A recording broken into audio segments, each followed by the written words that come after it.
In this episode, I'll be discussing the finer details of how to fit the backsplat and spindles into the crest rail and the lower chair rail.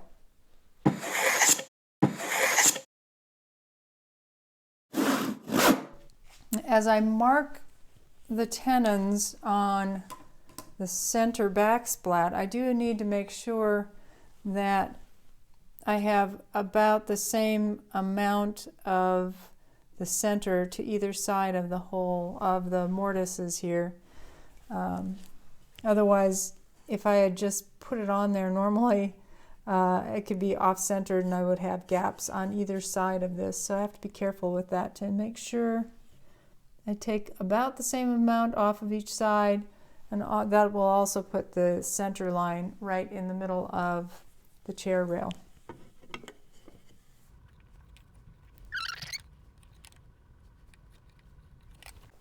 Now that my pieces are all marked, I need to cut out these pieces of the tenon that I don't want. Because I can't set up a chisel to the inside here, I'm going to actually use a coping saw to clear away that material.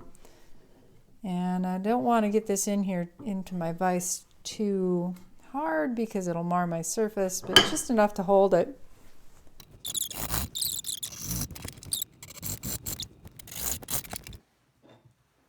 Using my chisel and hammer, I'll just take away the edges of these tenons to match my mortises.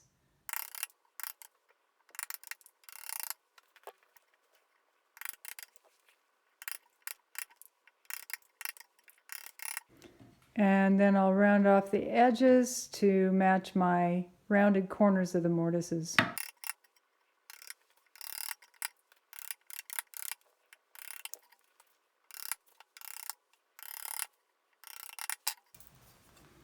Clean that up on the shoulder so that it sits flat.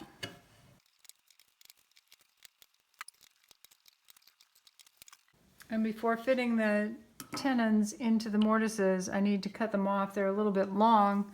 I've made the depth of the mortises at about 1/2 inch. So this is obviously going to be a little bit too long, so I have to cut those back to 1/2 inch long. I'll just take it over to the bandsaw to clean that up.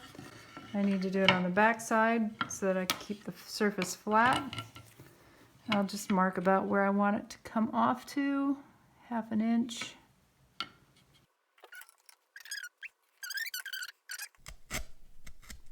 Just chamfering the edge of the tenons a little bit.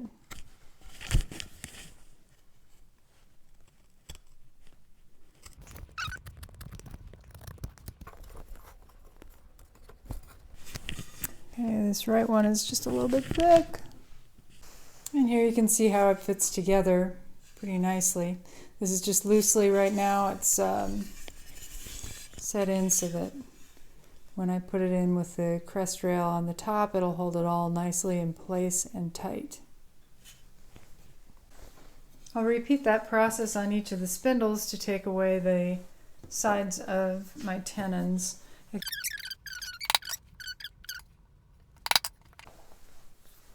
And chisel away the sides.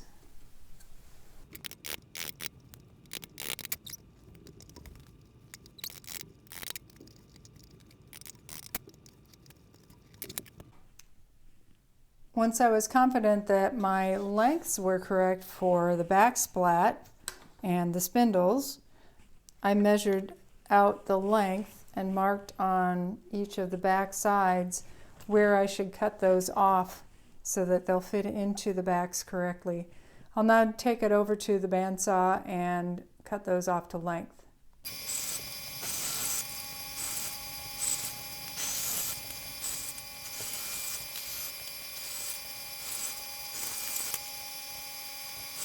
My backsplats and spindles are all cut to length, but before I can go on and finish the sanding for these pieces, I have to ensure that the tops are going to all fit into the crest rail mortises that I've made.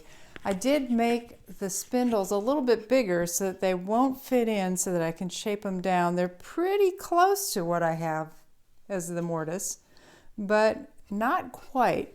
That gives me a little bit of fudge factor room to be able to make any fine-tuning adjustments to ensure everything lines up correctly as I put those in.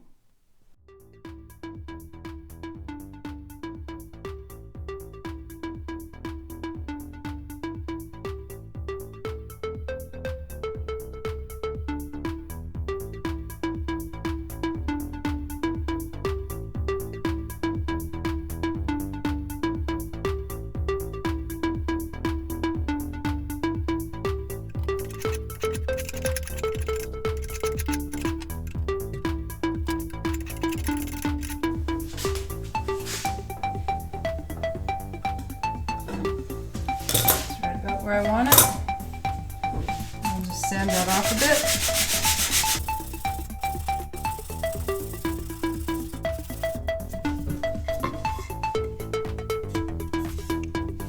That's good. Put it all together and there we have it.